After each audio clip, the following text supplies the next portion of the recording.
The National Weather Service in Mobile has issued a tornado warning for south central Mobile County in southwestern Alabama until 5:15 p.m. Central Standard Time. At 4:24 p.m. Central Standard Time, a severe thunderstorm capable of producing a tornado was located near Kodam, or 5 miles south of Bayou La Battery, moving northeast at 15 miles per hour. Hazard, tornado. Source, radar indicated rotation. Impact, flying debris will be dangerous to those caught without shelter. Mobile homes will be damaged or destroyed.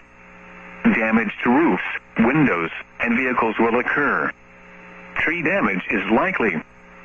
This dangerous storm will be near Alabama Port around 4:40 p.m. Central Standard Time.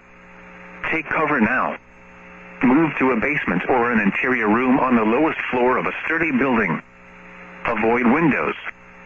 If you are outdoors, in a mobile home, or in a vehicle, move to the closest substantial shelter and protect yourself from flying debris. Repeating, a tornado warning has been issued until 5:15 p.m. Central Standard Time for the following county: Mobile, Alabama,